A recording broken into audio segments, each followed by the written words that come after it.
Olá, boa noite a todas e a todos. A gente vai começar mais uma live.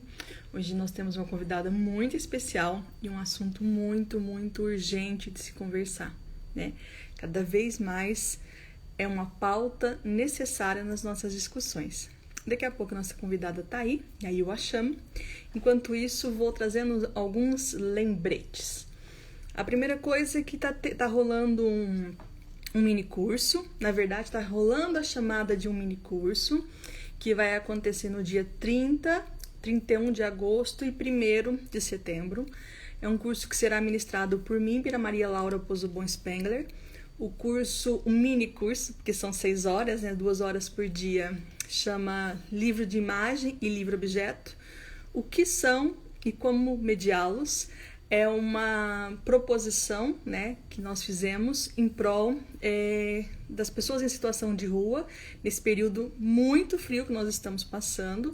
Então, dessa forma, as pessoas se inscrevem, já pagam direto, transferem dinheiro direto para a paróquia São Miguel Arcanjo, que é organizada, liderada pelo padre Júlio Lancelotti, que tem ação com essas pessoas em situação de rua em São Paulo, né? E aí, quem se inscrever até dia 6 de agosto, R$100. Após o dia 6 de agosto, até no dia do evento, 150. Quem se inscrever até dia 6 está concorrendo a 2 livros, os quais foram organizados pela Eliane, então vale bastante a pena, né? Olha, ainda vai participar de um mini curso e ainda ter a chance de concorrer. Fora isso, é muito importante também que a gente consiga mobilizar essa inscrição nesses primeiros dias, porque é agora que o frio está muito grande, né? Então, faço o convite para vocês. A Eliane já chegou, vou apresentá-la e aí a gente começa a nossa conversa. Primeiro, que pauta é essa? Qual é a nossa conversa de hoje? A nossa conversa tem como título Por uma Literatura Negra. E quem é a nossa convidada é a professora Eliane Debus, que eu tenho uma grata alegria de conhecê-la já há mais de 10 anos. Fez parte da minha banca de mestrado, na minha qualificação de doutorado. Se Deus quiser, vai estar na minha banca de doutorado. Uma mulher que eu muito admiro e que tem um currículo impecável. Vamos dar uma olhadinha? Eu até fiz uma cola aqui, tamanhão que ele é. E vou resumir bem resumidinho. Vamos lá. A Eliane Debus, ela é graduada em licenciatura português e inglês. Depois fez mestrado em literatura pela Universidade Federal de Santa Catarina. Depois doutorado em linguística e letras pela PUC do Rio Grande do Sul. Tem bolsa recém-doutor e pós-doutorado da Universidade do Minho, em Portugal. Atualmente é professora da Universidade Federal de Santa Catarina. É líder do grupo de pesquisa Literalize e tem um montão de livros publicados, e eu vou citar alguns em especial porque eles dialogam com o nosso papo de hoje. Então, nós temos um livro teórico que chama Temática da Cultura Africana e Afro-Brasileira na Literatura para Crianças e Jovens. Temos, vamos ver, eu não notei todos aqui, mas tudo bem. O Festaria de Brincança, porque a gente acaba falando de literatura infantil, então também tem uma relação, mas eu não pus na minha colinha, mas é um livro que eu gosto muito, sempre estou citando.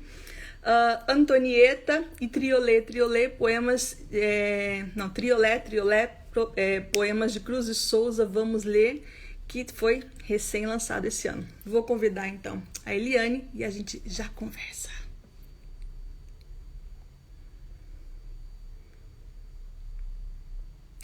Vamos lá, eu sou um pouco atrapalhadinha para essas coisas. Achei.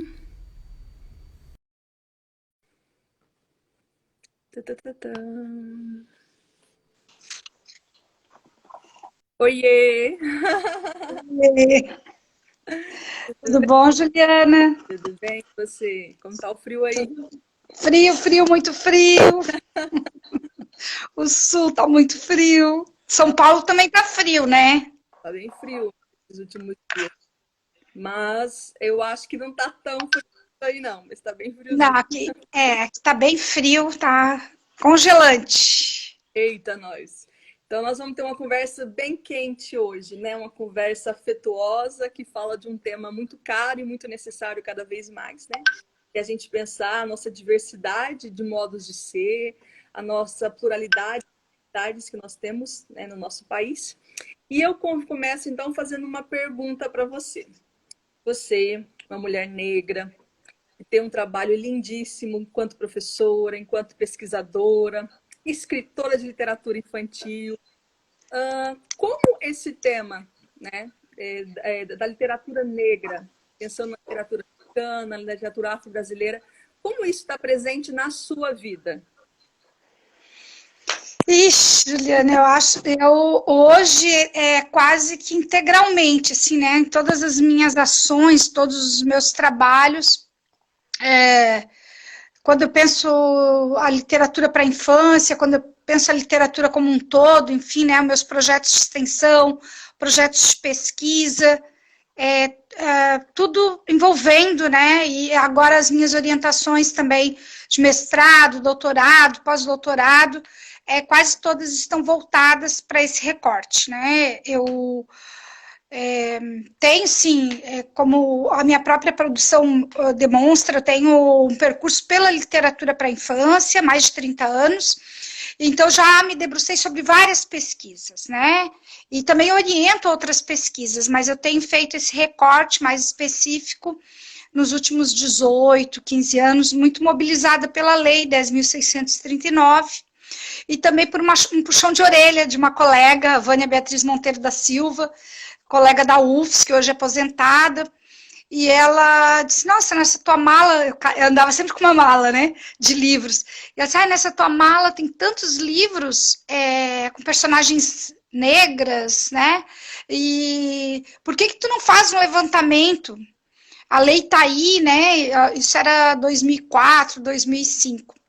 Então, o primeiro mapeamento que eu fiz nos catálogos editoriais é de 2005, depois 2006, 2007, daí fui ampliando, né, os catálogos editoriais.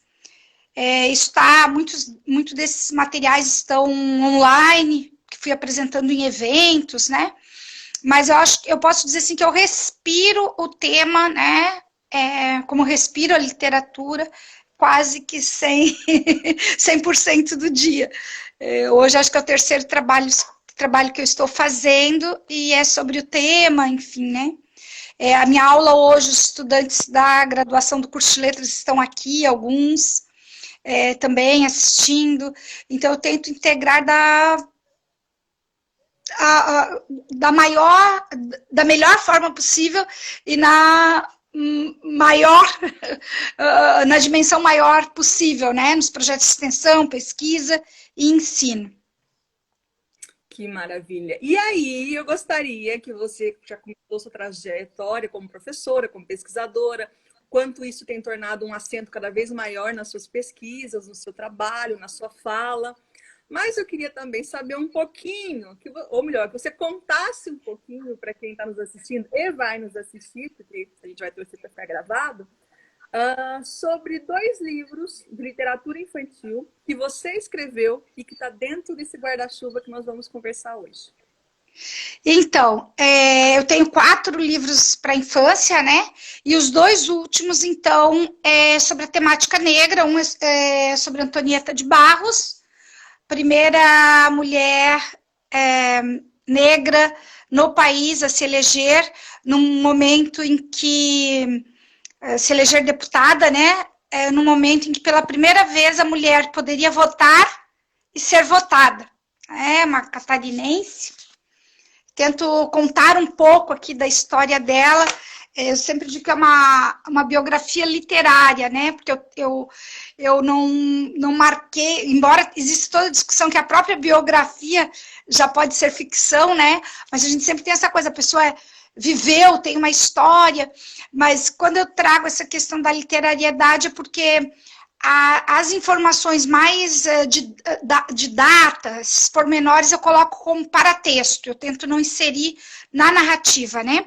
E esse livro, depois quando a gente se deter mais um pouquinho neles, faz nascer o Triolé, Poemas de Cruz e Souza, Vamos Ler, que foi uma chamada de um leitor de 7 anos, o Davi Moreira, que me pede, então, para escrever, já que eu tinha escrito a história de uma menina negra, que agora era a hora de escrever de um menino. E ele tinha uma ideia, era sobre Cruz e Souza. Eu não consegui fazer a biografia, mas daí, então, fiz a seleção dos poemas dos Triolés, que depois a gente pode conversar um pouquinho mais. Ai, que maravilha. Nós vamos entrar assim. Vamos fazer um passeio, então, primeiro pensando... A nossa chamada é por uma literatura negra, né? Então isso já coloca como um gesto de uma necessidade, né? De que essa literatura chegue nas escolas, que ela chegue em todos os lugares. Só que, retomando alguns dos seus textos, desses que você vai fazendo os catálogos, vai refletindo sobre o que tinha no mercado, né?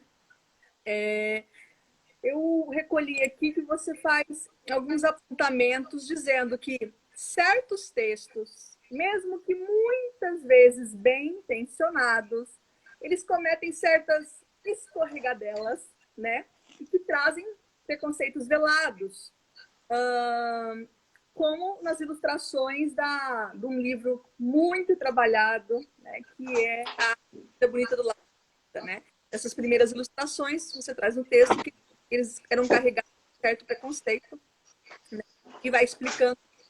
Então, eu queria que você comentasse com a gente quais outros livros de literatura para a infância isso acontece e como nós, né, podemos ficar atentos na escolha, né, ao oferecer oportunizar uma leitura para os nossos leitores, para as crianças, livros que não tenham esses discursos, concepções distorcidas, né, sobre a identidade negra. O que você diria para a gente?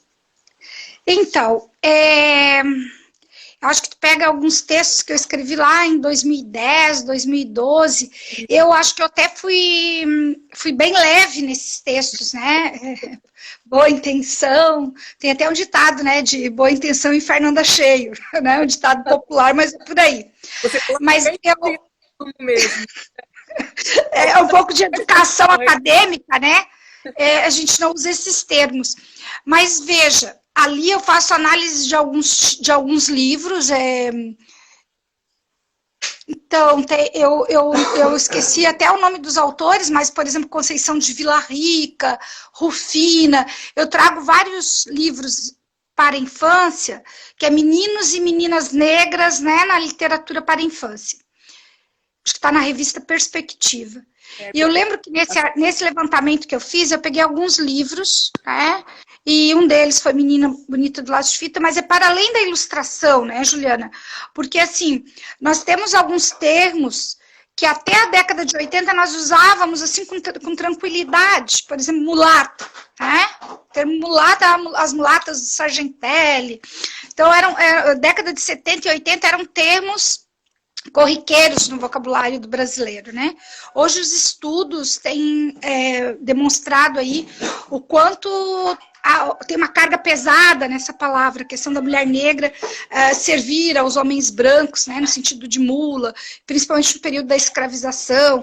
Então, assim, os estudos vão nos mostrando, né?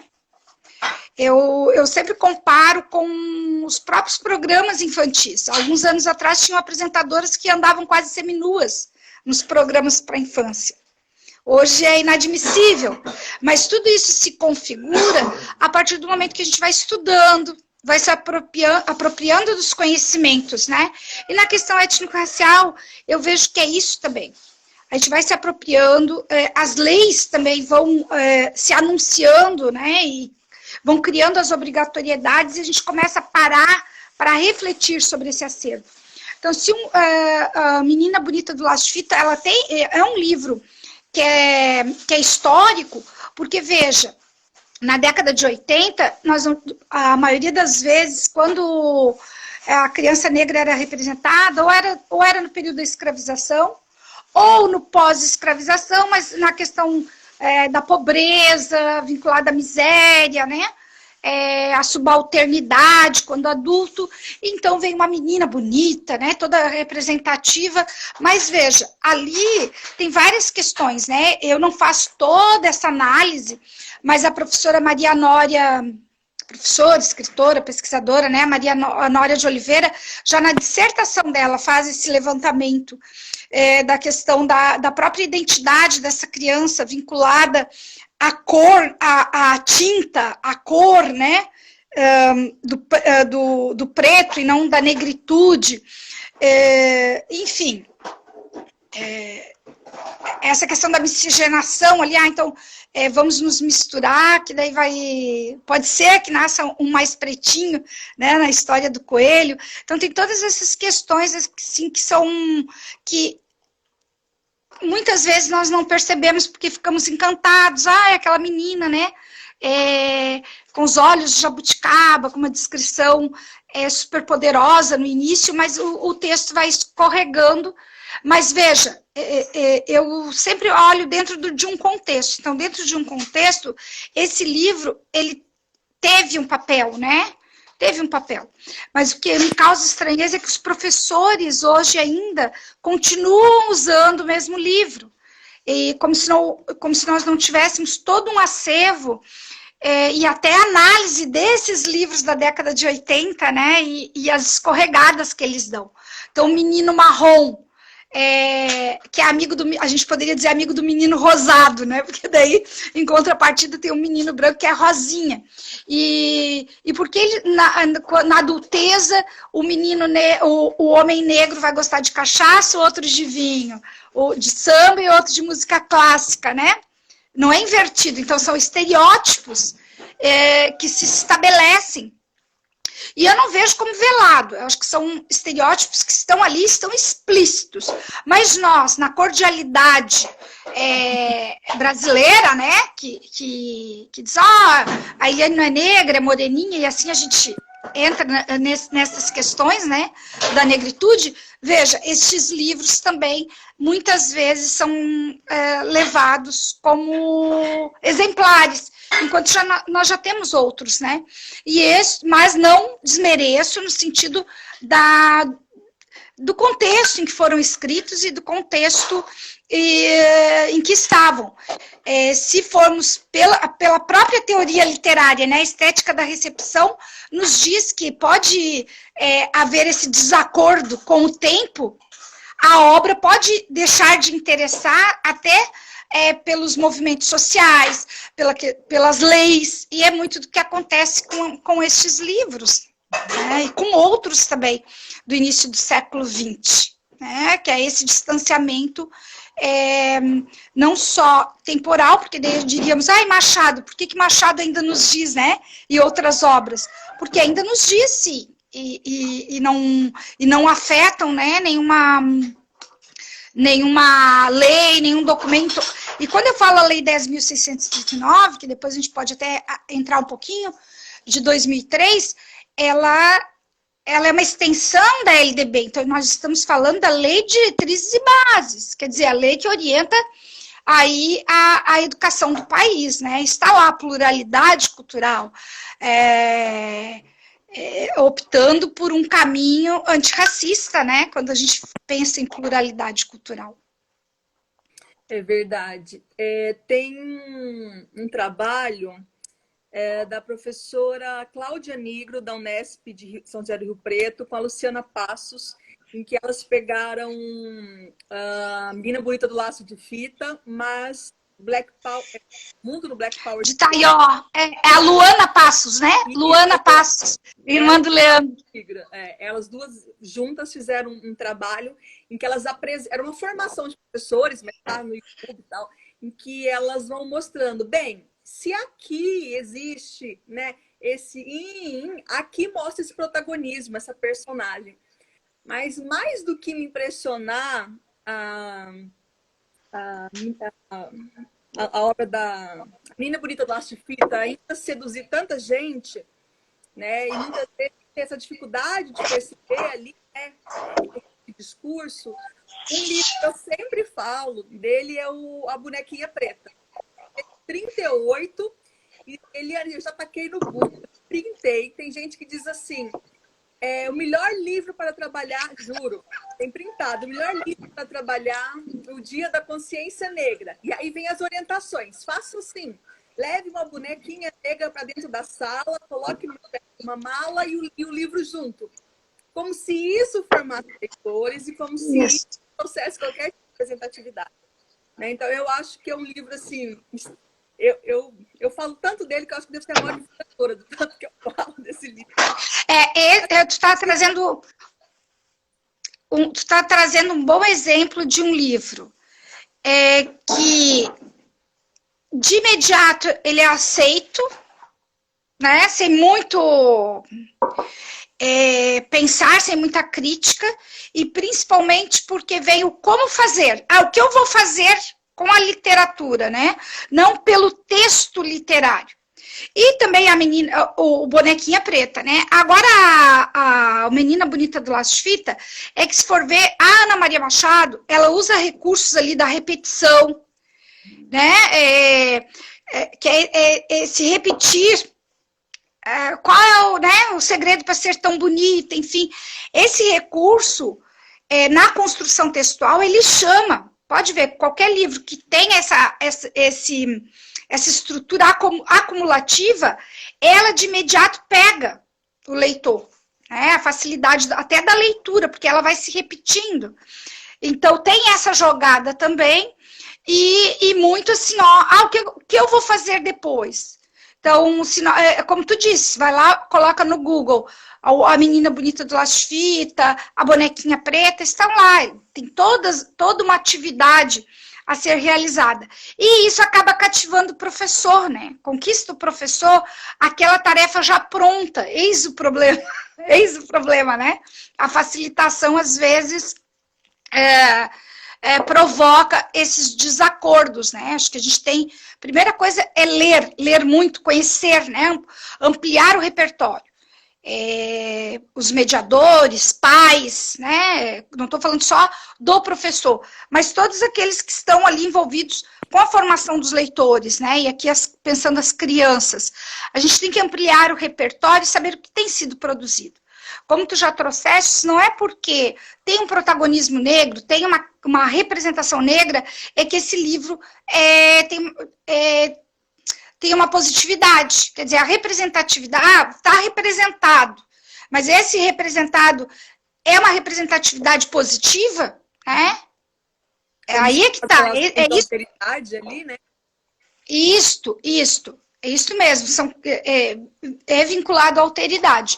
Então, é o cuidado intenso, a todo momento, na leitura. Né? Então, o mediador tem que ser um bom leitor. Né? Se espera isto, né? Que o professor se aproprie da leitura e compreenda, né? Mais do que escorregadelas, porque muitas vezes estão explícitos. Nesse texto, né, eu poderia trazer outros, mas foi a partir desse que eu retirei esse pedaço da escorregadela, né, você trazia o Rufina, trazia outros livros, em que você dizia o quanto isso estava ali, né, não escancarado, mas estava ali presente, que precisava ter esse olhar mais crítico, mais atento. Como você disse, né, se a gente for pensar, principalmente nós, assim, que já estamos há um tempo aí na formação de professores, no universo da literatura, a gente passou pela década de 80, pela década de 90, e muitas dessas obras a gente traz na memória. Mas nós temos uma marcação, digamos assim, mesmo que simbólica, de uma nova mentalidade com o século XXI, e que essas leis evidenciam, né, coisas que antes eram normatizadas, hoje a gente fala assim, não, bem, não dá para fazer isso, eu não posso falar isso, eu não posso comportar dessa forma. Então, seja um discurso velado ou escancarado, teria algum livro, assim, a gente falou de dois mais antigos, não sei nem se pode falar sobre isso, que você diria assim, não, bem, cuidado com esse livro, ou cuidado com um tipo de livro que tenha essa característica. Por exemplo, lá no seu texto você dizia, cuidado com livros em que a ilustração ela faz ali todo um traço estereotipado, pejorativo. Mas o que mais? O que a gente tem que ter cuidado? Vou olhar, não é só estar o presente o negro, mas como estar presente. O que mais? Conta pra gente. Ixi, tem vários caminhos aí, né? Primeiro, eu acho que o texto, compreender o que é um texto literário, né? No sentido da literariedade. Porque muitas vezes, a gente pode, pela ideia de Antônio Cândido, dizer assim, até a anedota é literário. Poderíamos ir por aí, mas eu não sigo ao pé da letra esse caminho, não. Né? Quando eu penso a literariedade, eu penso em se lidar com a palavra literária. E estou falando da palavra, mas a ilustração também é uma marca, pode ter uma marca de literariedade pela construção estética, né, que ela apresenta.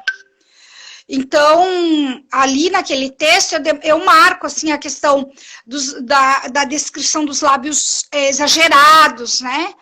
O cabelo exagerado. Porque, ora, não é porque eu quero valorizar um cabelo negro que eu tenho que colocar ele também ao extremo, né? De cabelo... e alguns livros têm, eu não vou nem... Porque já tem tantos colegas, né? A Nória, por exemplo, tem um texto, fala sempre sobre o cabelo de Lelê e outros livros. Então, assim, qual a dimensão, né? Como que essa criança está representada? Ela tá com calçado? Que roupa que ela está? Né? É todo na questão da estética da ilustração. E o texto, acho que a gente pode pensar isso também, né? Muitas vezes a gente não tem domínio, eu não vou dizer que eu tenho domínio de tudo, né? Mas, por exemplo, questões históricas. Tu lê um livro para a infância que está falando sobre um personagem,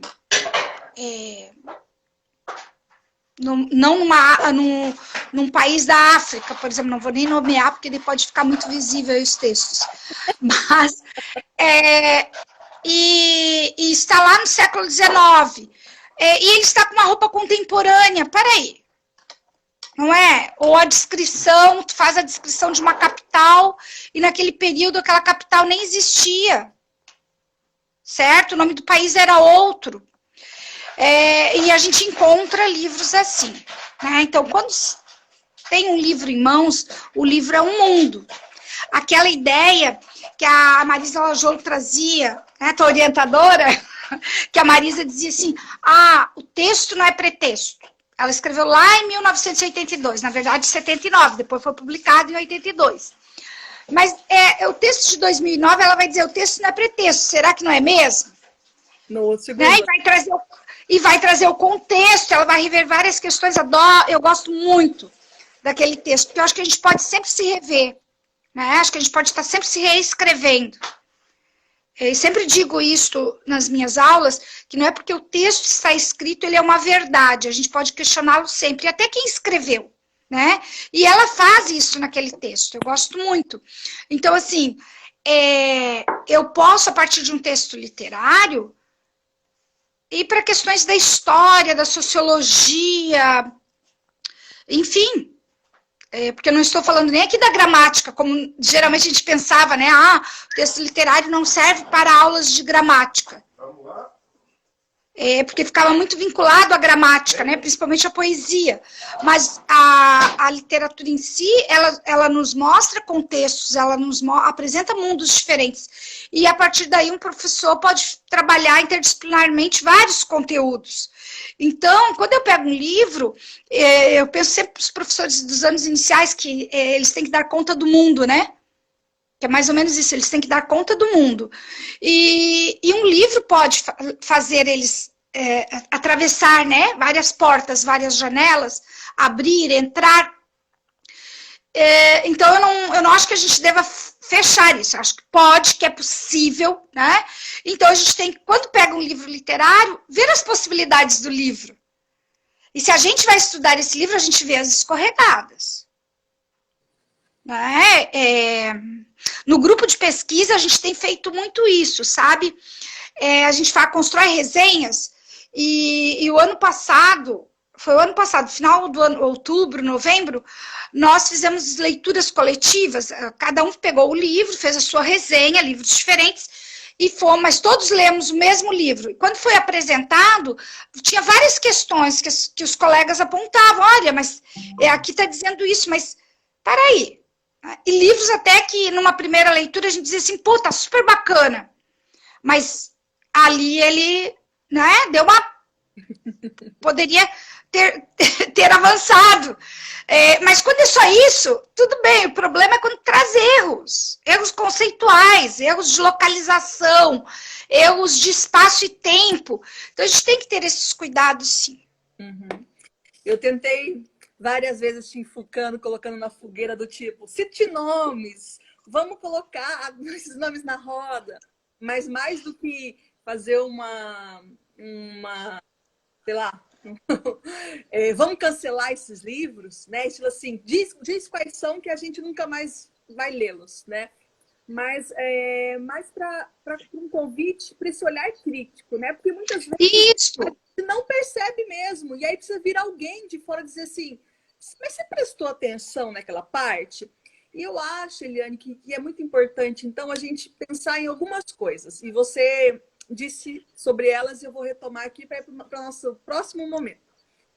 E a primeira delas é esse olhar crítico sobre o conteúdo, né? Olhar para o conteúdo e ver assim, o quanto isso está coerente, tem informações que são adequadas, que caberia a qualquer tipo de coisa da literatura, né? Mas quando a gente está ali representando uma identidade, isso ainda é muito mais sério do que quando a gente está, sei lá, um personagem, uma coisa totalmente ali lúdica, sei lá, um pinguim com um jacaré e, de repente, eles viajam do país, de uma coisa para outra. Sim, né? Segundo, que você falou dessa questão da potência que esse texto tem, né? Para as conversas apreciativas, para abrir para o debate. E a importância das questões estéticas, né? Que esse livro também tem. E aí eu acho que é importante a gente pensar o seguinte, né? Aqui com os meus botões. Nós temos muita dificuldade, né? Seja professor ou um mediador como um pai, de fazer essas seleções desses livros sem o amparo de alguém, né? Sem esse olhar aguçado nos iluminando, nos ajudando. Principalmente porque a gente escolhe alguns livros e muitas vezes a gente acha que aquele livro, se ele tem alguma... Deixa eu chamar de escorregadela, que a gente usou no início. Se tem alguma escorregadela, vixe, trabalhei, nossa, agora, ai meu Deus, e agora? E esquece que, bem, se no meu acervo tem esse livro com esse problema, deve chamar de problema, se eu li um livro e só depois eu percebi que tinha algo que não era legal, então vamos problematizar. Vamos mostrar por que esse livro aqui não é tão legal de se trabalhar, ou tão legal de ler, e por que este é, o que há de comum e o que há de divergente.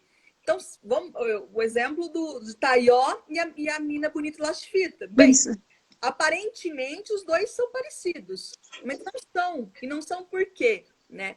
Eu acho que a gente tem que parar de ter um pouco de medo. Eu sei que a gente tem esse receio de muitas vezes estar ali construindo algo, principalmente formando um leitor, formando um ser humano, e cometer junto, né? Escolhemos um livro e reforçamos a tal da escorregadela, né? Mas eu acho que é isso, esse desenvolvimento desse olhar crítico, desenvolvimento desse olhar perceptivo. E aí, eu venho para uma pergunta. Bem, e existe uma estética ou estéticas negras? Porque se a gente está falando dessa tessitura, tanto na palavra quanto na imagem, existe um caminho, assim, poético? Existe uma poética negra? Então, alguns estudiosos já têm apontado, assim, que a escrita, a própria Conceição Evaristo, quando traz o termo escrevivência, né? Ela parte porque ela teoriza, é uma teoria, escrevivência não é um dizer, é uma teoria que ela constrói academicamente, né? Então, essa mulher negra, a escrita negra, que parte da vivência, né? E muitos estudiosos dizem que há um outro fazer, né? Que aquele que está escrevendo sobre si, sendo negro, vai ter uma relação diferente de um branco escrevendo sobre aquela vivência. Certo, existe vários caminhos. Eu acredito que há sim um dizer negro, né? Mas a questão da palavra literária, a construção literária, ela é dada para todos. O exercício do fazer literário, certo? Eu acho que atravessa essa questão racial. Ela é maior do que isso, certo? Mas a potência, dependendo do tema, do recorte, né? E da escrita também. Porque assim, não é porque a pessoa é negra, daí escreve um livro para a infância, que esse livro está bem escrito. Acho que é isso que... Porque eu quero olhar para o livro e olhar para ver como esse escritor, essa pessoa lida com a palavra, com o tecer da palavra. O mesmo a ilustração. Então, o que nós temos hoje é um conjunto de escritores e escritoras, né, homens e mulheres, negras e negros, no mercado editorial que não tinham, que não existiam, que não estavam aí. E agora estão presentes. Então, a gente começa a citar, né? Então, a gente tem que citar. A gente, aqui o Sandy Oliveira, a Sônia Rosa, sabe que tem pessoas escrevendo. E há alguns anos atrás nós não tínhamos. E isso, quantos anos atrás? 20 anos atrás, 25 anos atrás. A Sônia Rosa, o primeiro é de 98, aqui o Sancho, que agora é 2000 e pouco. Então, essa produção também é uma produção recente, né? Embora essa produção que eu estou falando da literatura infantil, né? E assim, mais adensada, com muitos exemplares aí circulando, enfim. Mas é claro que a escrita negra está aí, né? E a gente pega já a Maria Firmina dos Reis, Luiz Gama, vai lá para o século XIX, mas sempre muito reduzido e pouco dado a conhecer. Né? A década de 80, a Conceição Evaristo está aí desde a década de 80. Estava lá nos cadernos negros. Muitas pessoas estão lendo Conceição Evaristo há 10, 20 anos. Né? Depois que daí publica os livros de contos, romance, Ponciá Vicêncio, né? Os livros de poesia, sai do Cadernos Negros e vem, né? Como não no coletivo dos Cadernos Negros, mas na autoria individual. E daí hoje está aí, Conceição Evaristo. Mas não é só Conceição Evaristo, Cult, toda aquela geração da década de 80, Ney Lopes, eles estão aí produzindo. Mas não estão, alguns, né, não estão na academia. Então, no curso de letras, se perguntar aos estudantes, alguns estão aqui assistindo, muitos não passaram por esses autores, eles estão lá terminando o curso. E eu posso estar citando autores aqui que eles nunca ouviram falar. Né? Nem no romantismo, Luiz Gama e a Maria Firmina dos Reis, que a gente poderia dizer que estão lá, né, naquela fase, se for pegar as escolas literárias, enfim, estão mais próximo do romantismo. Não, eles não são estudados na academia, né? Estão entrando assim devagarinho, entrando nos livros didáticos, né? Dois livros didáticos que trazem. Então, há também essa questão mercadológica que aí está não agindo sem intenções, porque tem o fim lucrativo também, e aproveita aí a demanda, né, das leis, da Lei 10.639 e depois a 11.645.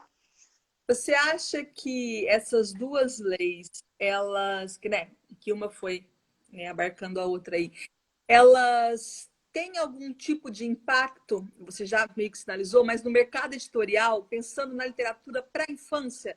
Porque a gente sabe que os livros para crianças são, na maioria das vezes, comprados por compras de governo, né?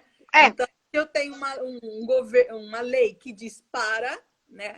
E quanto você acha que isso tem influenciado? Então, as pesquisas que eu venho fazendo, elas trazem um pouco isso. Então, lá, eu analisei catálogos editoriais, né? Lá em 2005, 2006, 2008. Eu começo com os catálogos e os catálogos em papel ainda, assim, né? Que a gente manuseava, né? Mas veja,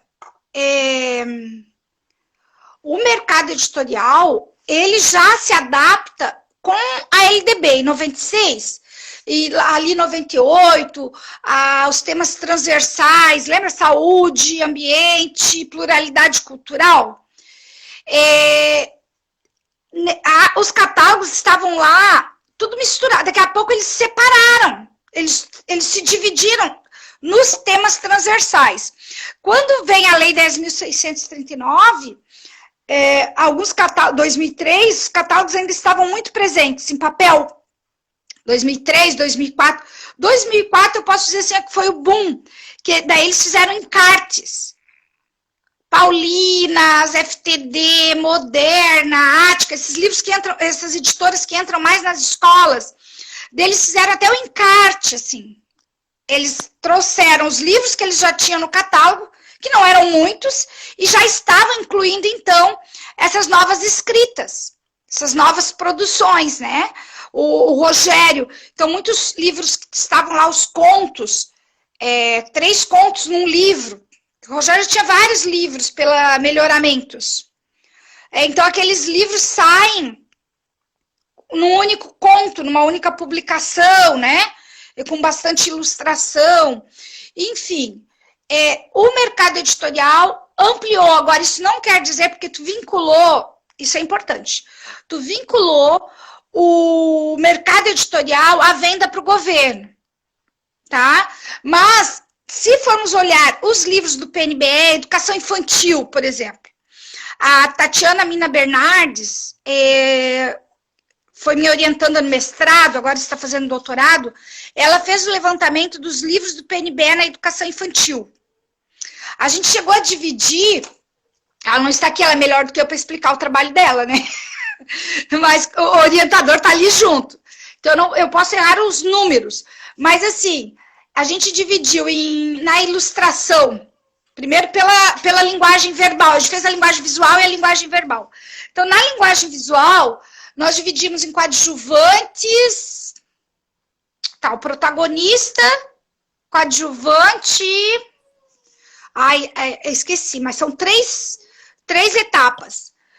Então, de 360 a 60 e poucos tinham o personagem na ilustração.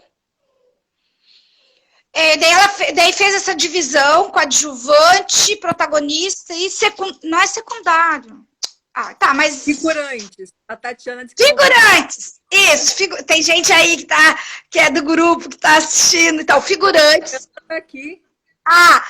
Então, que não dá para pôr ela na roda, né? Mas, figurantes, coadjuvantes, protagonistas.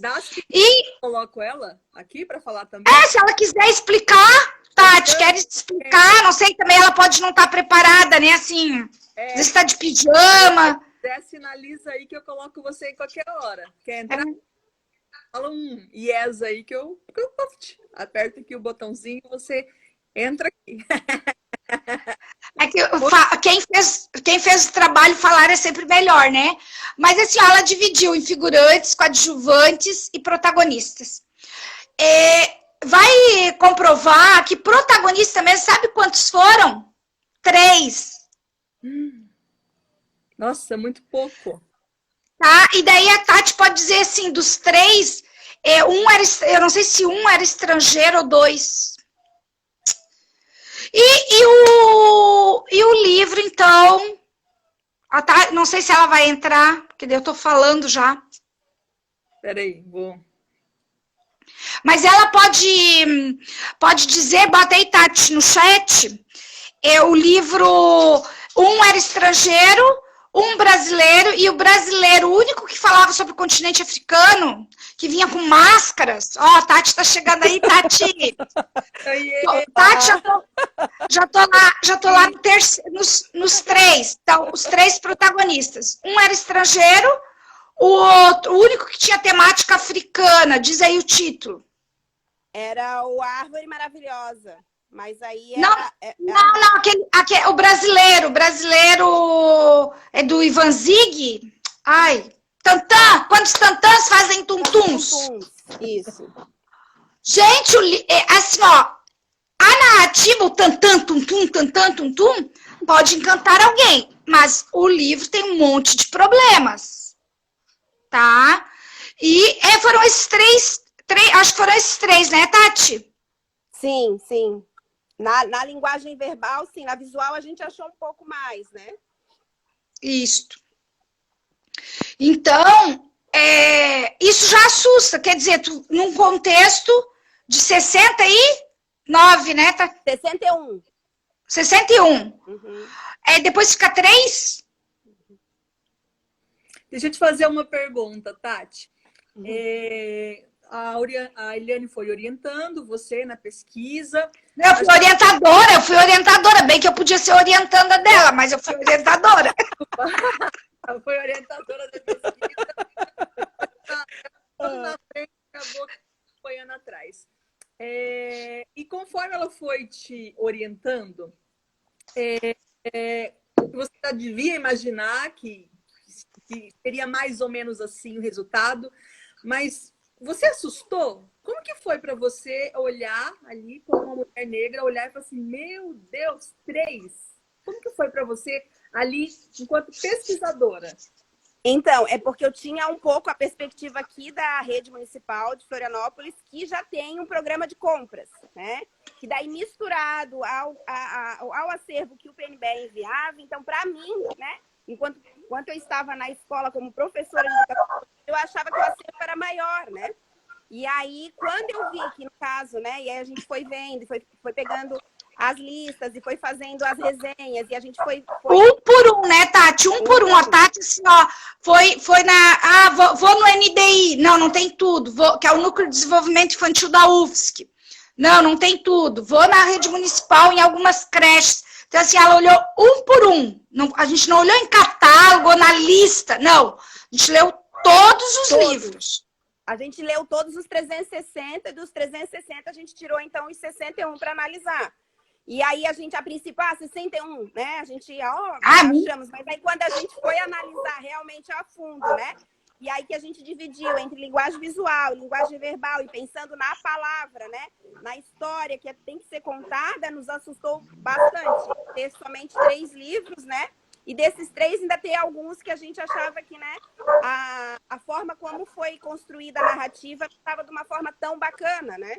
Então, e aí a gente eu já tinha um contato com a professora Eliane, a gente já vinha pesquisando e a gente sabe que tem muitos livros bacanas, né? Tem muitos livros bacanas no mercado editorial. E por que eles não entraram no PNBE, né? É uma das perguntas que a gente deixa na dissertação, né? E por que esses livros não entraram? Né? Então, foi algo que nos chamou muito a atenção. Para a gente retomar aqui para Eliane, eu vou te fazer uma última pergunta, Tati, que aí eu tenho um montão ainda. E aí, é o seguinte, bem, você fez essa sua pesquisa, viu que só tinha 3, dos 3, assim, alguns ainda eram meio assim, né? Aí me diz o seguinte, se hoje você fosse fazer uma compra de governo, né? Você tem o poder de escolher um livro para estar presente em todas as escolas brasileiras. Um livro que há protagonismo negro, uma base antirracista, que seja o livro. Não pode ser o da Eliane, tá? Pra não falar que... Não pode ser porque esses dois já foram comprados, entendeu? Porque o governo aí permitiu esses 2, mas qual outro seria? Meu Deus, eu tenho muitos livros que eu gosto muito, assim, a pensar num... Eu tenho um, mas ele não é brasileiro, tem que ser brasileiro. Brasileiríssimo. Eu gosto muito de um livro que fez parte da coleção, e até foi a epígrafe do nosso trabalho, né, Eliane? Que é Combá e Tambor de Ambê. De quem que é? É da Madu Costa. E é da editora Masa. Gosto muito desse livro. Inclusive, ele foi comprado pelo programa de compras aqui da Secretaria de Educação de Florianópolis. Então, nas nossas escolas, ele tem, assim. Então, é um livro que eu gosto muito. E Meninas Negras também gosto muito. Só que são livros mais antigos. Agora, livros que foram publicados, agora um livro mais recente. E agora, Eliane? Eu estou agora mergulhada nos livros africanos, né, de Moçambique, né, que é a minha pesquisa agora. Poxa vida, nossa conta do governo aí, ó, você tem o direito. O livro para todas as crianças Talvez esse que você... o do Black Power, como é que é, Eliane, o nome? Black Power de Taió, da Kyu-san. Já falaram que ele é muito bacana. Se for para falar de cabelo negro, né? É porque é muito livro, gente. Betina, da Nilma Lino Gomes, tem muitos livros bonitos. Ah, esse é lindo, né? Esse é lindo também. Repete o nome de novo, que a Érica está perguntando. E pessoal que está indicando livro aí, calma que essa é a minha próxima pergunta para a Eliane. Repete, por gentileza, o nome do livro de novo que você indicaria, porque a Érica perguntou. O Combá e Tambor de Ambê. E Meninas Negras também. Faz parte de uma coleção, assim. Eu acho que eles são muito ilustrativos, assim. E o Combá e Tambor de Ambê, ele tem uma narrativa, assim, que é quase uma poética, né, Eliane? Assim, ele vai falando, assim, é como se fosse uma música, assim. A gente vai ouvindo, assim, né? Então, eu gosto muito. Maravilha. Tati, muitíssimo obrigada. Surpresa. Tá? E aproveita e escreve o nome aí para quem estiver meio perdido com o nome já conseguir anotar. Beleza? Até mais. O Literalize está sempre disponível. Tá na live, tem que entrar no rolo, né? É verdade. Você consegue sair aí, Tati? Como é que eu faço para sair? Aperta no xizinho. E depois e aí eu volto de novo. Tá bom, então. Tchau, tchau. Obrigada. Obrigada. Deixa eu colocar na sua fogueira. Não tem importância. Eu tô sempre juntinha com a professora Eliane, não tem jeito. Onde ela tá, eu tô grudadinha. Tchau, tchau. Eliane, a gente falou... No início, né, eu tentei te colocar numa fria de o nome dos livros que são... Mas agora eu vou fazer o sentido inverso. Né? Imaginemos assim, nós estamos falando da importância de livros que tenham não só uma representatividade, mas uma representatividade positiva, que tenha essas relações potentes, né? De alteridade, que tenha uma base antirracista, que tenha um protagonismo negro. Agora vamos pensar o seguinte, vou criar uma outra situação. Vamos imaginar que quem está nos assistindo aqui queira montar um acervo de livros antirracistas, né? Literatura infantil que tenha toda essa potência que você disse que é necessária quando a gente olha, escolhe esses livros, né? E eu queria, então, que você indicasse algumas obras fundamentais, entre eles, Antonieta e Triolet. Que bom que agora eu posso falar dos meus também. Então, nós estamos, eu espero que em breve a gente consiga. A gente até deu um spoiler o ano passado no Congresso de Pesquisadores Negros, que foi em Curitiba. Ele começou o ano passado e terminou esse ano, né? Então, o professor Paulo Vinícius Batista da Silva trouxe numa mesa essa pesquisa que eu coordeno, que é um mapeamento da literatura de temática africana e afro-brasileira. Então, a gente está mapeando o que está sendo produzido no Brasil e fazendo resenhas, né? Então, a gente está iniciando por aqueles livros que nós temos proximidade, no sentido assim, que eles não são negativos. Então, a gente está colocando, né? E depois a gente vai também trazer os outros apontando os problemas. Mas as resenhas que a gente fez até agora foram daqueles que a gente tem mais afinidades, enfim, né? Principalmente o grupo. Com o professor, essa é uma pesquisa com o professor Paulo Vinícius, com a Maria Nória de Oliveira, do Estadual da Bahia, e com a Débora Araújo, da Federal do Espírito Santo, né? Então, ali, espero em breve que vocês possam ter acesso, porque ele vai ter as resenhas dos livros, enfim. Mas eu gosto muito, assim, do Edmilson, de Almeida Pereira. É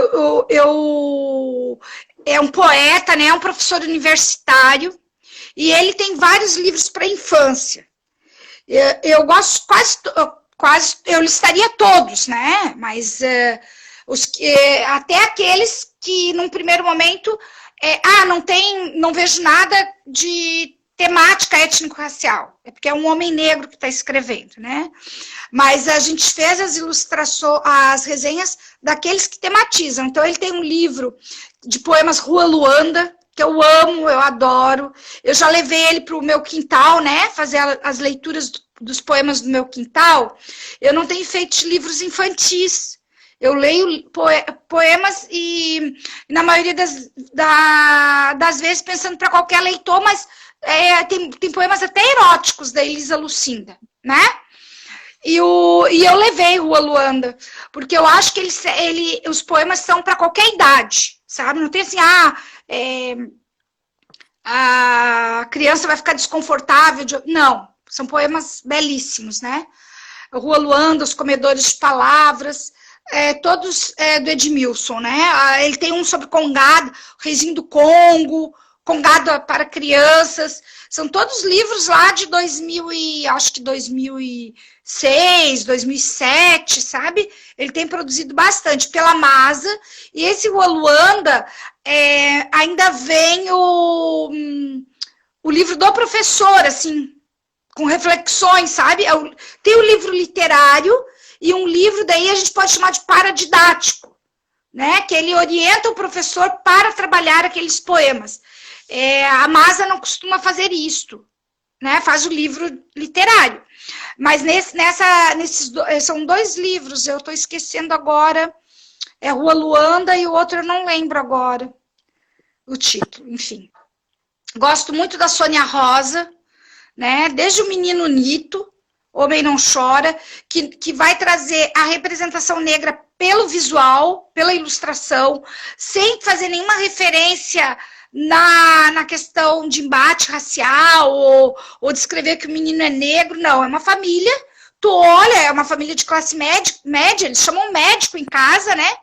E esse menino, ele tá com o choro represado, então até trabalha com relações de gênero, porque homem não chora.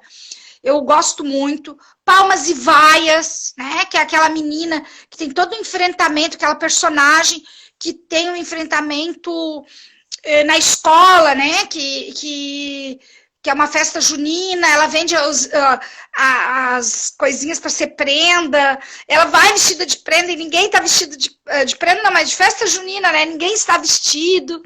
Então, assim, é uma comoção aquele livro. Eu tive uma orientanda de TCC que fez um trabalho, a Suelen Ferreira, fez um trabalho belíssimo com esse livro, Palmas e Vaias.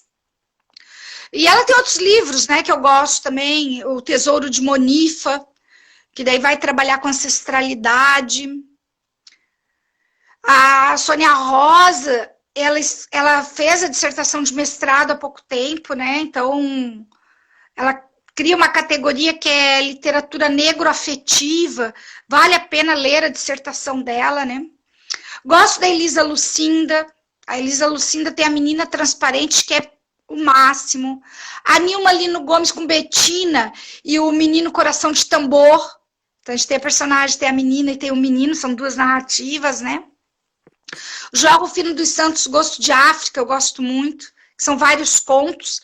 No meu livro, a temática da cultura africana e afro-brasileira, eu trago o João Rufino dos Santos, o Rogério Juliane Braz e a Georgina, né? Com Minha Família Colorida e outros títulos. A Geni Guimarães, com A Cor da Ternura. Madu Costa tem vários livros. A Tati citou Meninas Negras, né? Mas ela tem outros livros. Cadastros Amarrado, o próprio Cuamba, né? Minha Mãe é Negra. Não, daí eu estou falando da Patrícia Santana. Minha Mãe é Negra, assim, que é da mesma coleção. E a Patrícia Santana tem vários livros gostosos, assim. O Cheirinho de Neném, que daí é aquele neném que chega naquela família negra, né? E é só, pela ilustração, só não, né? É pela, Maria Laura me puxou dele, é pela ilustração que a gente acompanha aquela família, né? Aquela família negra e aquele bebê que chega, o Cheirinho de Neném. O Entre Meio e Sem Babado, que também é da Patrícia Santana. Então, veja, a gente tem um grupo de escritoras e mulheres, esse levantamento, uma orientanda está fazendo, tá? Ela está fazendo a representação feminina nos livros escritos por mulheres negras, a representação feminina negra em livros escritos por mulheres negras, escritoras negras. Tá ficando um trabalho bem bacana. Tá no início ainda, tá qualificando, mas tá bacana. Ah, depois a gente tem a Heloísa Pires Lima, que tem um calhamaço de títulos. Tem 2 livros que são bem conhecidos, que é Histórias da Preta e A Semente que Veio da África. Esses estão no PNBE, né? Mas ela tem outros, que eu até gosto mais, Comedor de Nuvens, até assim, tenho mais afetividade por esse, Coração do Baobá. E claro, a gente vai para o... Não desconsiderando o trabalho, tá? Eu sempre digo assim, eu não desconsidero o trabalho do Emicida e do Lázaro Ramos. Mas vejam, eles bombaram, né? Bombaram. Por quê? Porque eles já tem todo o marketing, todo mundo vai, né? A Emicida, mais um livro infantil. Todo mundo, o Emicida não é Eliane Debus, né? Nem o Lázaro Ramos. Então, eles estão com livros aí, né? Na praça, enfim. O Lázaro tem 3 ou 4 títulos, são 4 títulos. Gosto muito de 2. Os outros 2 eu não gosto tanto, né? Mas não porque ele escorrega, aquela escorregadinha, não. É porque eu acho que falta uma construção melhor, mais trabalho, sabe? Na construção do texto. Gosto muito do Olelê, uma cantiga africana, do Fábio Simões, né? Que a Heloísa Pires coordenou o projeto. Fábio Simões esteve aqui em Florianópolis com o PET de pedagogia, num trabalho que a gente faz com o Contarolando, né? Que a gente trabalhou com o Olelê. O Olelê faz parte do nosso repertório desde 2017. Então, ele esteve aqui conosco. Olha, são tantos livros, eu poderia ficar aqui trazendo Lia Neiva, né? E olha que eu estou trabalhando só citei aqui autores brasileiros. Não sei se tu percebeu. Eu não trouxe Paulina Chiziane, com Tenta, eu não trouxe Bell Hooks, eu estou trazendo os autores brasileiros. E até agora eu priorizei os negros, mas a gente pode pensar também nos escritores brancos, né? O Bax, do André Neves, A Cor de Coraline, do Alexandre Rampazzo, enfim, a Caroline Carvalho, que é daqui de Florianópolis. Eu vou me enganar o título, né? A Mãe que Voava, a Mamãe que Voava. Ai, gente, perdi o título. A Tal esteve aqui também hoje. Então, ela tem um livro belíssimo. Tem outros livros, mas com a temática, né? Que é pela ilustração. E daí aqui vocês já falaram da Kilsan de Oliveira, que tem aí 4 títulos, né? Mas a gente tem daí aqueles autores, assim... Aqui em Santa Catarina, a gente tem a Solange Adão, a Gisele Marques, né? A gente tem outros autores. A gente tem os professores universitários que estão escrevendo. Patrícia Santana é professora. Mas a gente tem a Aparecida de Jesus com as bonecas de Lara, a professora Lucimar Dias, da Federal do Paraná, também tem 2 livros para a infância. Esses livros estão todos aí listados nessa relação e já estão resenhados. Tá? Então tá assim um trabalho bem bonito. E vai Cidinha da Silva com Pentes da África e outros, né? Ela tem outros títulos. E a gente vai conseguir acessar pelo mesmo site que hoje já tem as resenhas ou é um outro agora? Tu diz o de Santa Catarina? Aquele... Não, é outro projeto, então é outro site. Outro site. É outro site, porque lá é a literatura de Santa Catarina. Então lá tu vai encontrar Eliane Debus, tu vai encontrar Gisele Marques, tu vai encontrar Solange Adão, no de Santa Catarina. Mas daí nesse maior, que é nacional, tu vai também encontrar Solange Adão, Gisele Marques, Eliane Debus, mas no conjunto de outros escritores brasileiros e também estrangeiros. Então tem o Sani, tem o Pedro Pereira Lopes, os livros, assim, os livros principalmente africanos de língua portuguesa, o Literalize está resenhando, em breve também vai estar nessa lista. Mas a gente já fez a resenha de alguns, né? O João Galagala, do Pedro, do Celso Celestino Costa, do Mauro Brito, alguns livros já estão prontos. A Érica perguntou se essa seleção que vai para o site também vai virar um livro estilo aquele que vocês fizeram da Finilige. Resenha. Então, aquele da Finilige, ele é um livro de resenhas adensadas. Então, as resenhas, pode ver ali, tem 4, 5, às vezes 6 páginas, é quase um artigo, né? São resenhas adensadas. As resenhas desse material é 1 ou 2 páginas. A gente não tem um aprofundamento teórico, a gente faz uma exposição, é uma resenha resumo com uma pequena análise. Então, não é adensada. Então, já é um material diferenciado. E como ele vai estar sempre em movimento, é que nem o de Santa Catarina. O de Santa Catarina a gente nunca publicou impresso, porque de 2 em 2 anos a gente atualiza. Hoje tem mais de 1000 resenhas, imagina. Só se for para fazer um livro de referência, né? Para ter um em cada biblioteca.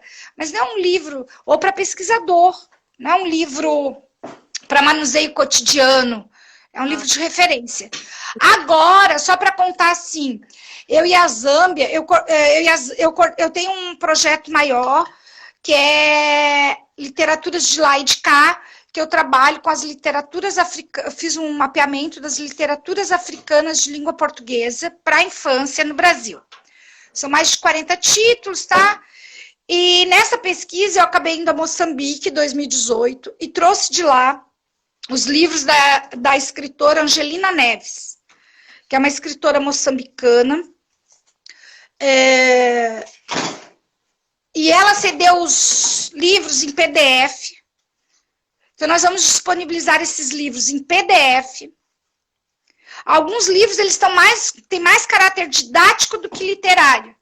Ela escreve em 92, 93... mais recentemente publicou com Pedro Pereira Lopes. Então, assim, ela ainda produz, mas ela trabalha muito no pós-independência e principalmente depois da Guerra Civil, na reconstrução do país, então, das escolas, dessa necessidade do livro estar presente, né?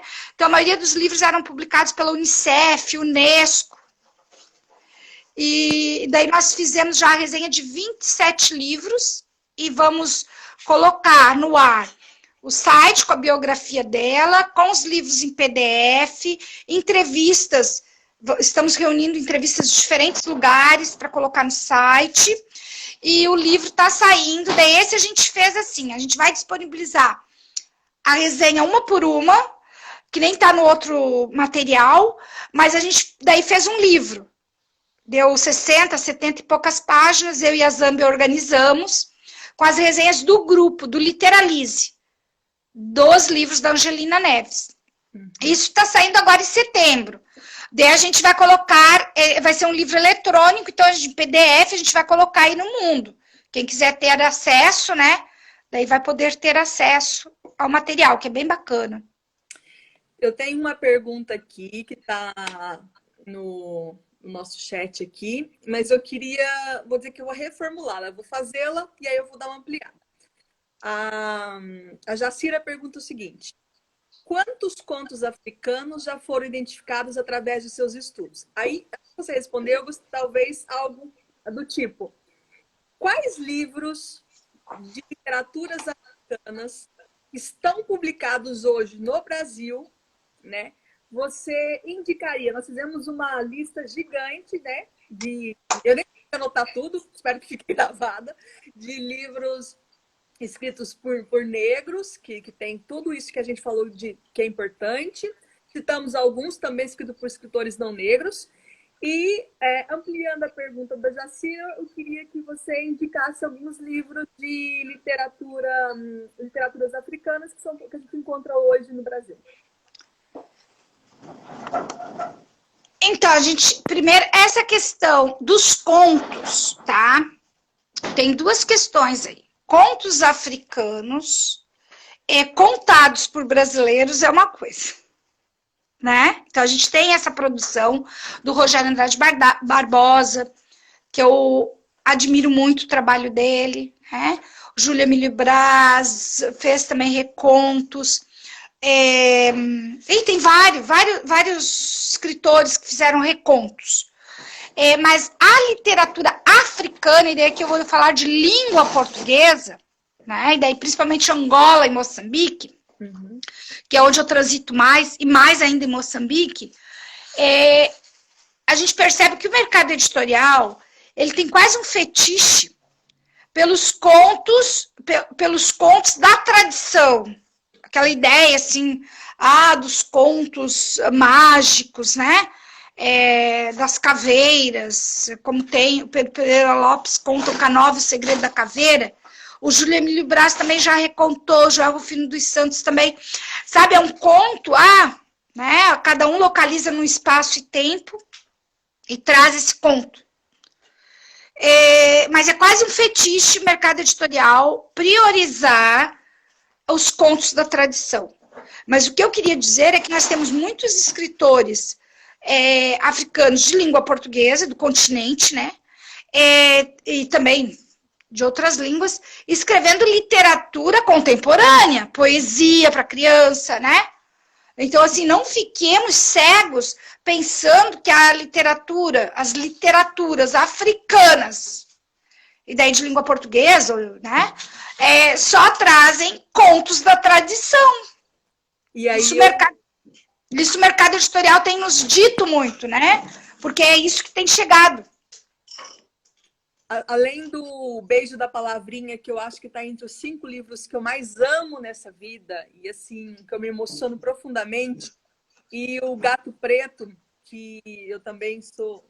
Gato no escuro. No escuro, tá. Porque eu faço uma relação com Gato Preto, mas não do Paul. Tá. Um filmezinho, pra não confundir. Mas tudo bem. Esses 2 do Mia Couto, tem algum outro, assim, alguma outra pérola que você fala assim, nossa, você não conhece, mas você devia conhecer este livro? Então, eu gosto muito de alguns títulos do Agualusa. Já vou pegar minha caneta. Né? O José Eduardo Agualusa tem um título, deixa eu ver se eu me lembro agora, gente. Será que eu esqueci? Eu esqueci, eu não vou lembrar. Vê se alguém lembra aí, o pessoal do grupo. Gente, esqueci completamente. Ajuda dos universitários, um título da Agualusa. O Agualusa tem o Filho do Vento, que nem o Rogério tem, né? Mas eu quero pegar o livro... eu fiz até uma resenha. As 5 tranças, tem Inari. Oi? Não, Inari é do Onjak. É do Onjak. Se eu contar com o Onjak tem o Voo do Golfinho, que é um livro belíssimo também, que não tem, porque a Inari, embora não seja um conto da tradição, ele acaba fazendo aquele percurso, né, da tradição, quase como lenda. Agora, o Voo do Golfinho, não. É um golfinho que quer ser pássaro, quer ser asa. E é muito lida muito com as emoções nossas, que é assim, que às vezes a gente quer ser mais de uma coisa, né? Então, eu acho lindo esse livro dele. E também, daí Umbela e a Lenda da Chuva, é uma lenda. Eles mesmos entrando, né? Mas tem Uma Escuridão Bonita, A Bicicleta que Tinha Bigodes, esse do Onjak. Eu tô tentando lembrar, esqueci o do... Gente... Mas esse do Onjak, a Inari, eu não gosto desse livro. Então, não é que eu não goste, eu não gosto e nem desgosto, sabe? Eu não tenho assim mas não é um livro de afetividade.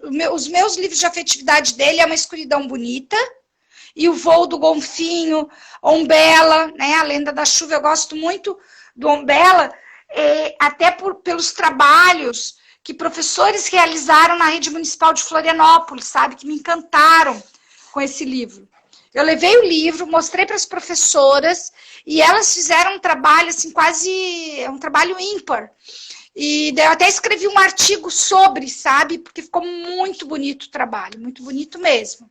Eu não sei, eu não conheço 2 livros, eu vou ler aqui. Algumas pessoas sugeriram. Não sei se está ficando com Agualusa. Tá.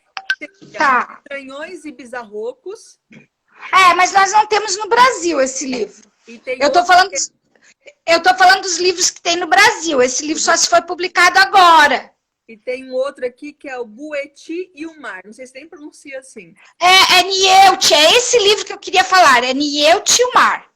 Eu tenho um artigo, depois quem quiser ler, a literatura para infância em Angola, daí eu trabalho, não, a literatura infantil angolana, trabalho o Jaque, a Galusa e o Zeta da Cunha Gonçalves, que é outro autor que tem uns 5, 6 títulos no Brasil. Uhum. Oi, maravilhoso. Disso de não ter no Brasil, um livro que eu amo do Mia Couto é o A Chuva Pasmada, mas também é complicado aqui, mas eu acho incrível de viver. Mas a gente já tem A Água e a Águia, que foi publicado em 2018 em Portugal, agora já saiu no Brasil, então a gente tá vindo os livros infantis dele, estão vindo mais também. Nossa, que maravilha. Ó, em razão do nosso horário, eu vou partir para uma última pergunta e depois eu vou te deixar o espaço aberto para você fazer todas as considerações que você quiser e todos os caminhos. Nós fizemos um passeio hoje da seguinte forma: entender a sua relação com o tema, né? Como ela foi ficando cada vez maior e mais presente.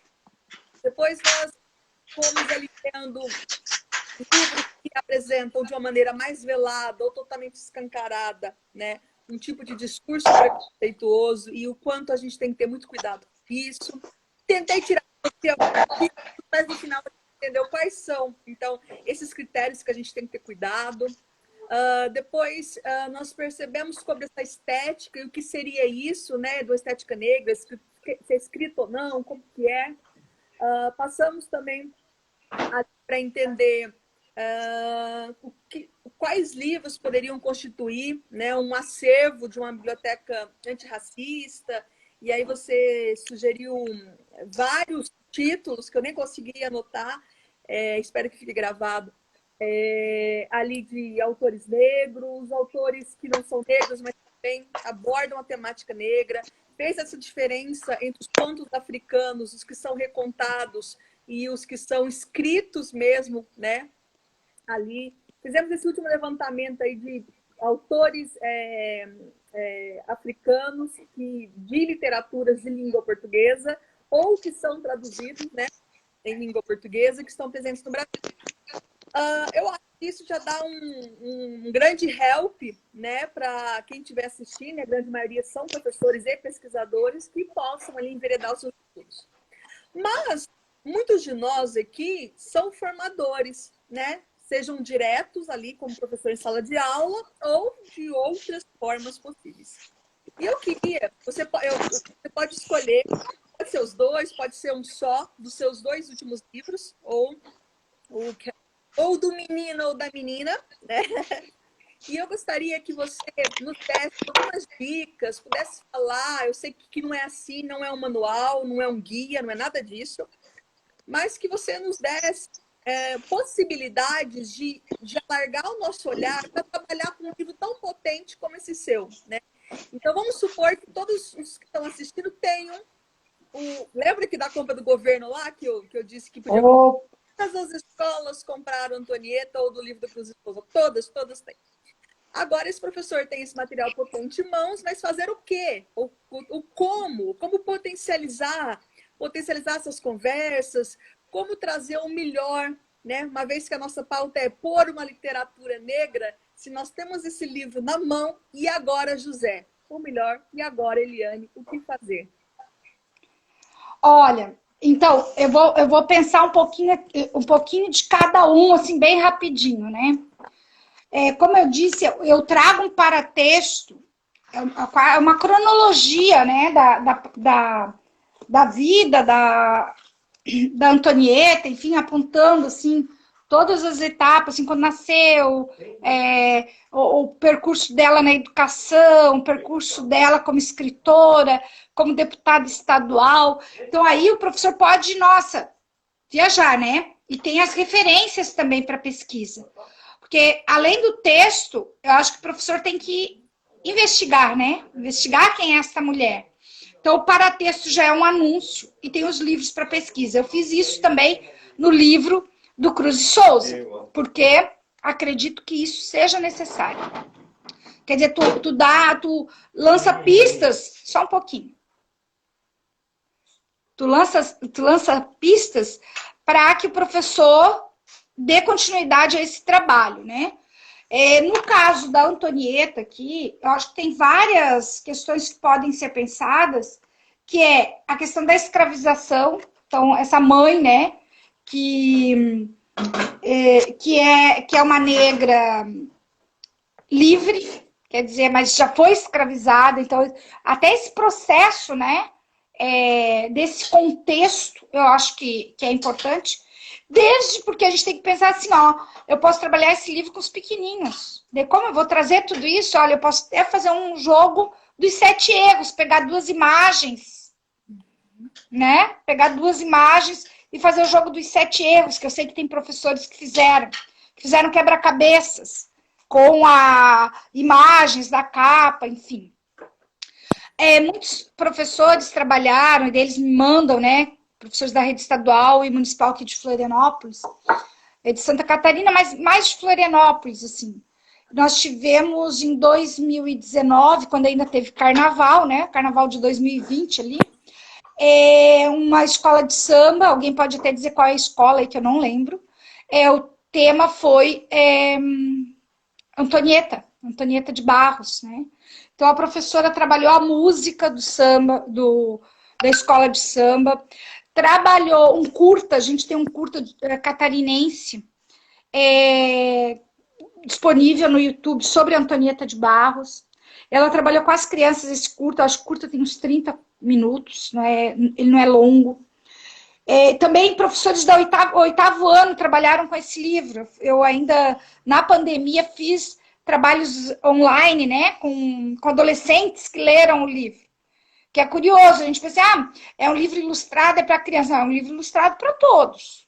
Quem que disse que adolescente também não gosta de ilustração, né? É claro que a professora aprofundou. Ela foi trabalhar com o filme, foi trabalhar com diferentes outras questões, né? E hoje a gente também tem o livro da professora Jerusi Romão, que é uma biografia adensada sobre a vida de Antonieta de Barros. Então, os dois podem estar juntos, né? São 2 livros que podem estar ali caminhando juntos, porque o professor quer saber mais, está ali, vai, procura, né? Investiga. Mas eu acho que tem que trabalhar com essa questão do jogo, da ludicidade também. Quebra-cabeça, jogo dos 7 erros, sabe? Eu acho que a gente pode estar fazendo essas para além do texto. Mas o texto, eu acho que por si só, o contar essa narrativa já tem uma função, sabe? Contar a história dessa mulher já tem uma função. E no caso do livro Os Poemas do Cruz de Souza, eu trago aqui no paratexto quem foi o Cruz de Souza, né? E também o que é o triolé, porque o triolé é uma estrutura poética pouco conhecida. Se a gente pouco conhece o haikai, o triolé é menos conhecido ainda. Ele é lá do século XIII, vai para o século XVIII, e o Cruz de Souza, no século XIX, está trabalhando com o triolé. São 8 versos, uma única estrofe. Os 2 primeiros versos são iguais aos 2 últimos, e o segundo é igual ao quarto. Então, ele cria uma sonoridade, um impacto, que os versos são quase trava-línguas. Alguns, sabe? Eu vou ler um aqui bem rapidinho. Pinto, pinta. Pinto, pinta, ponta, ponta, tanta ponta, pinto, pinta. Que pinta, se pinta, pinta, pinto, pinta, ponta, ponta. Pinto é ponta, mas não ponta. Mas se pinta por um pinto, e já que o pinto se pinta, eu pinto-lhe a pinta ao ponto. É um trava-línguas. E a Annelise Zimmermann, que fez as ilustrações, ela trabalhou com fotocolagem. Então, eu acho que essa sacada também é muito bacana para as crianças, né? Trabalharem também com ilustração, com a fotocolagem. Porque daí vira a técnica também está ali disponível para o professor também trabalhar com as crianças, né? Ó, eu tô lá no livro também, virei personagem. E esse livro, como eu disse, ele foi solicitado pelo menino Davi, né? Então, Davi, eu contei isso lá no início, né? Contei, né? Que ele leu Antonieta. E daí ele aparece também aqui. Deixa eu mostrar. Cadê o Davi, gente? E o livro é dedicado ao menino Davi. Ele tá aqui, ó, juntinho do Cruz e Souza, ó. Ai, que legal. E ele já sabe, e o Davi já sabe os 2 poemas de cor, porque ele diz que esses 2 poemas são dele, né? Estão do lado dele, então são dele, ele já sabe de cor. Ai, que legal. Ah, Eliane, nem sei como agradecer, mas eu quero comentar um pouco tanta coisa que eu acho que a gente poderia ficar mais um tempão aqui, mas nós já estamos aqui quase 1h30. Mas eu queria pegar um pouquinho nessa parte da questão da escola, e aí eu abro para que você fique à vontade e diga tudo que você quiser e tudo que você quiser. Antes de ir para a escola, eu preciso dizer que o livro ele foi contemplado pelo edital Elizabeth Anderle, da Fundação Catarinense de Cultura. E isso permitiu que o livro fosse distribuído em 6 municípios aqui do sul de Santa Catarina, do sul-sul, né? Então, é Pastor, São João do Sul, Praia Grande, Santa Rosa do Sul, Sombrio e Balneário Gaivotas. Então, os professores estão lá já trabalhando com o livro, e dia 12, daí eles vão ter uma formação, daí eu vou falar sobre Cruz de Souza, triolé, e quem sabe as crianças também vão produzir os seus triolés.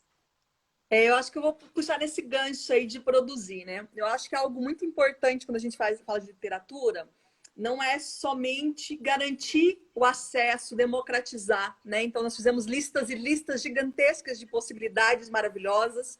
Então, não é só que os nossos alunos, os nossos filhos, né? E aí depende como essa criança aparece na vida, leitora, tem acesso, mas do quanto a gente potencializa isso numa conversa crítica, reflexiva, né? Numa leitura sensível, e eu acho que o mais importante, principalmente na escola, numa apropriação criativa de toda essa estética, toda essa potência. Então, eu estava pensando aqui enquanto você falava, quantos diálogos interartes e diálogos textos lidos e texto-vida são possíveis com seus livros, né? Quantos outros personagens ali, né, que não são ficcionalizados, são pessoas, eles existiram, né? Quantos não são possíveis da gente resgatar e escrever? Convidar essa criança e vamos escrever, vamos ilustrar, vamos produzir. E aí eu acho que, eu gosto muito de metodologias ativas, eu acho que uma aprendizagem baseada em projeto seria interessantíssimo, porque a gente cria, como aprendizagem baseada em projeto, uma pergunta-desafio. Então a pergunta é, quem é a grande personalidade negra para você? Qual é a história dessa personalidade? E ainda colocar assim desafio, mas eu não quero que você me conte essa história de forma ali, né, igual o Wikipédia da vida. Eu quero essa história literalizada, poetizada. E estou inventando um monte de palavra aí, tudo assim, para dizer assim, pega a literatura e dê esse toque especial, né? Quantos diálogos podemos pegar e fazer um vídeo minuto com os maiores, pensando que esses livros eles podem transitar entre os segmentos, os anos. Então, um vídeo minuto a partir da Antonieta de Barros, né? Pensar também quantas leituras de mundo são possíveis, pegando, por exemplo, as notícias nos jornais, e cada vez mais a gente fica horrorizado com um país que já quantos anos da abolição da escravatura e ainda hoje nós temos um racismo estrutural, né? Então, como a literatura pode ser combater tudo isso, sensibilizar e trazer vozes muitas vezes silenciadas, né? E aí eu estava pensando assim, bem, se eu fosse professora, estivesse na sala de aula, agora sou como formadora, né? Eu ajudo os professores, eu faria a seguinte proposta. Eu pegaria os seus 2 livros, então um está mais para narrativa, o outro está mais para poesia. Pegaria esses 2 e falaria para os meninos, agora eu quero essas 2 coisas juntas. Eu quero essa estrutura... Ia ser um belo encontro, né? Ia ser um belo encontro. Essa estrutura textual que até então, vou confessar para você, eu não conhecia, né? Estão os triolés. E aí eu falo assim, eu quero esse tipo de estrutura com base em algum tipo de personalidade. E aí pensando como que eles fariam isso também com a poesia na parte ilustrativa. Então, que eles fariam fotos colagens. Então, pegaria ali essa primeira base, né, de uma imagem dessa personalidade, mas com elementos ali que vão dialogando. E pensar o quanto essa literatura ela é potente e por isso ela é para todas as idades. E como elas possibilitam conversas tão complexas e, ao mesmo tempo, conversas tão corriqueiras, né? Que fazem parte da nossa história. E aí, quando você traz a Antonieta, eu fico pensando, olha que trabalho bonito. Não só bonito pela obra literária em si, né? Mas para esse resgate da nossa memória enquanto brasileiros, né? Quantos de nós, antes de você publicar esse livro, realmente conhecíamos Antonieta de Barros? Porque ela está dentro de um contexto de um país continental como o nosso. Muitas vezes a gente conhece ali, conhece ali as coisas de Minas. Quem é do norte do país? Conhece ali mais do norte, está do sul, está mais do sul. E o quanto, quando a literatura circula e ela possibilita aos leitores, e ainda estou naquele projeto, né? O Brasil inteiro conseguiu o livro, né? Na nossa brincadeira lá. O quanto isso traz de uma ancestralidade contemporânea, né? A gente está resgatando a nossa história, né? Enquanto brasileiros ali, o quanto isso é importante e o quanto a gente resgata um tipo de linguagem brincante, né? Também, né? Porque senão a gente fica achando que é só uma leitura crítica, só uma base combativa contra o preconceito, mas quanto também ela está presente nas manifestações mais plurais possíveis. Então, eu fico extremamente lisonjeada de tê-la aqui hoje, de conhecê-la e desejo toda a sorte do mundo enquanto pesquisadora, professora, mulher e escritora, porque eu acho que esses livros precisam chegar em todos os lugares. E a palavra é sua, minha diva, e diga tudo o que você quiser para a gente ir fechando. Pronto. Juliana, querida, muito obrigada pelo convite, né? Agradeço. Acho que é sempre uma alegria poder conversar, poder falar sobre aí o que a gente vem fazendo, né? E pensando nessa ideia de uma construção de um país menos racista, né? Assim, que esse racismo estrutural, dificilmente a gente vai conseguir romper ele de uma hora para outra, mas a gente está ali. Está mexendo, eu acho, pouco nessa estrutura. E a potência que tem os textos literários, que tem a literatura, né? Vamos lá no Antônio Cândido pensar um pouquinho nessa questão do poder de humanização, né? E o direito à literatura. Todos nós temos direito à literatura. Então, que as crianças tenham acesso à literatura, mas que os adultos também tenham. E os próprios professores serem conquistados pelo texto literário, porque muitas vezes temos professores que não são leitores, né? Então, agradecer, é só agradecimento mesmo, e pelas pessoas que estavam aqui nos ouvindo, enfim. E obrigada. Eu que agradeço imensamente a todo mundo, trouxe fã-clube, que legal. E fora... outra coisa, quem quiser o Triolet e o Antonieta, visite o site da editora Cruz e Souza, tá? Que o livro tem que circular.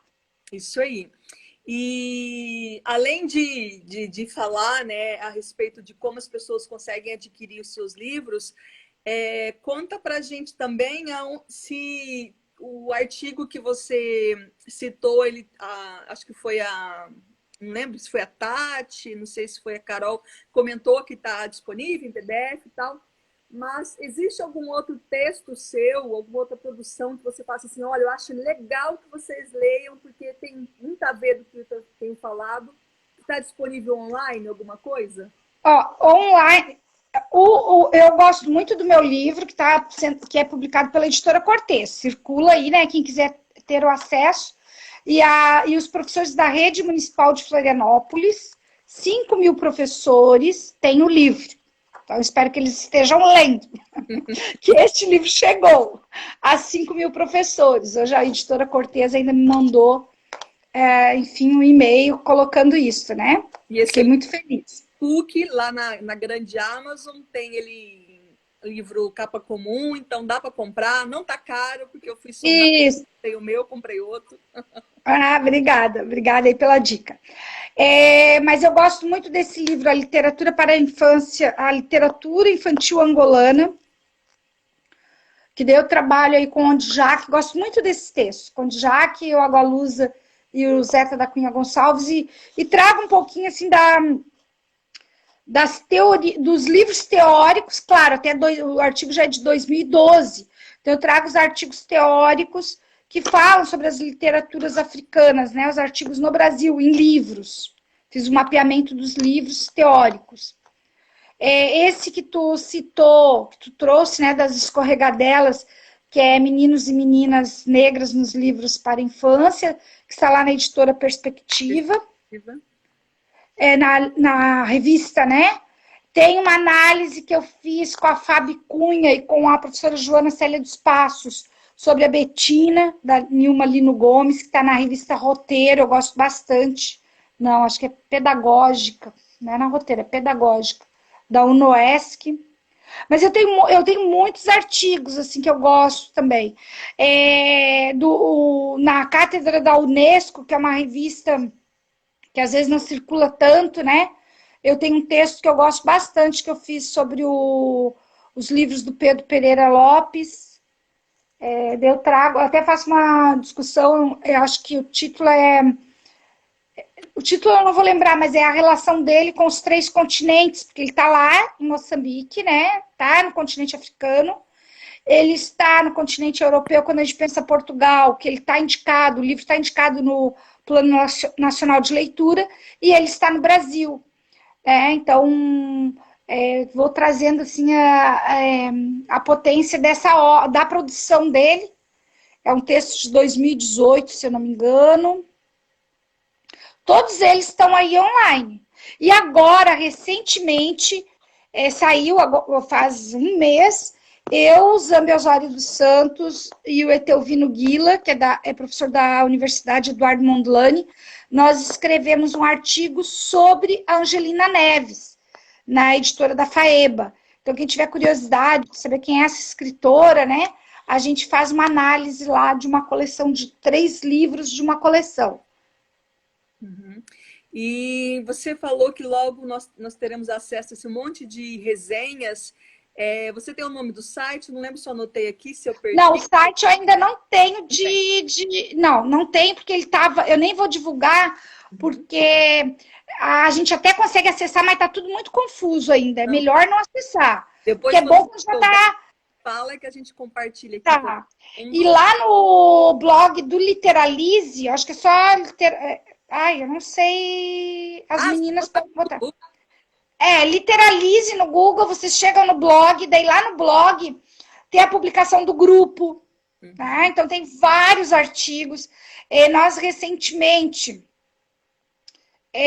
organizamos, eu, Maria Laura e o professor Fernando Azevedo, organizamos um livro com práticas de formação leitoras, saiu agora essa semana, e daí tem muita coisa bacana lá, muita coisa legal. Vale a pena acessar. E tá online, é gratuito, né? Então, é entrar no site do Literalize, que tem textos com fartura.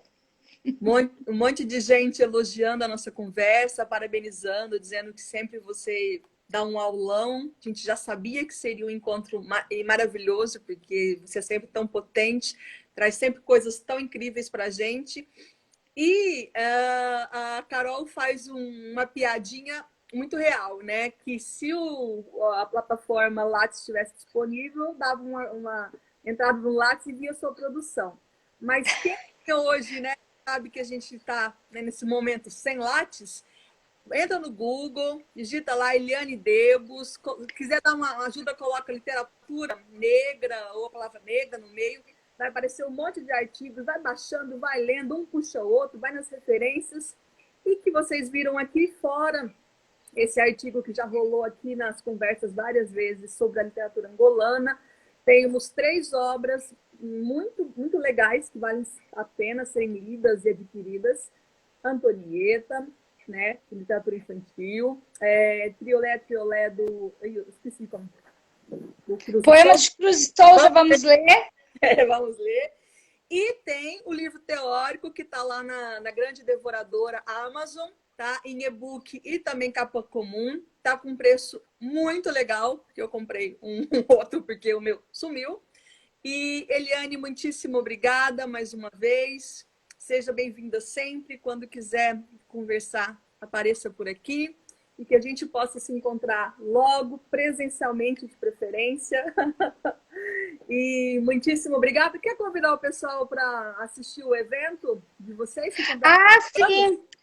Tá, 3, 4 e 5 de novembro, nós estamos comemorando 20 anos. O evento, não sou eu. O evento, o Seminário de Literatura Infantil e Juvenil. Começamos em 2001, então agora em 2021, 20 anos de evento, né? A Juliana esteve quase em todos, acho que a partir de 2006, 2009, enfim, mas... 2007, se eu não estiver enganado. São 12 Não, então é mais. Então, acho que tu perdeu pouco, acho que uns 4, acho que perdeu uns 3 só. Então, a Juliana vai estar de novo, vai estar coordenando, né, uma mesa.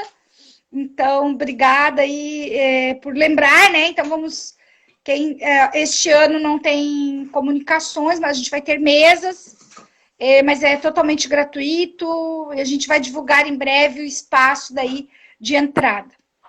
E acessar o blog do Literalize, que lá vocês vão encontrar a produção de todo o grupo, que eu acho que é interessante, porque daí não é só a minha. O grupo tem materiais, assim, produção muito legal, né? Todos os membros do grupo. A Paula Becker pede para você repetir o nome do seu livro teórico que está disponível lá na Amazon. Como eu vou errar o nome, então pedi para você... Ixi, eu sei! A literatura de temática africana e afro-brasileira para crianças e jovens. Eu acho que é o contrário. A temática da cultura infantil... Isso, a temática da cultura africana e afro-brasileira para crianças e jovens. Mas, assim, os professores da rede municipal de Florianópolis estão com o livro nas mãos. Tá? É para ler. Eliane, muitíssimo obrigada. Vamos rezar para ficar salva, porque realmente foi algo maravilhoso. Então, tá bem. Espero que fique. Gratidão imensa. Um abraço a todo mundo e a gente se vê, nem que seja virtualmente de novo, no evento no final do ano. Até mais. Valeu. Obrigada. Tchau. Tchau.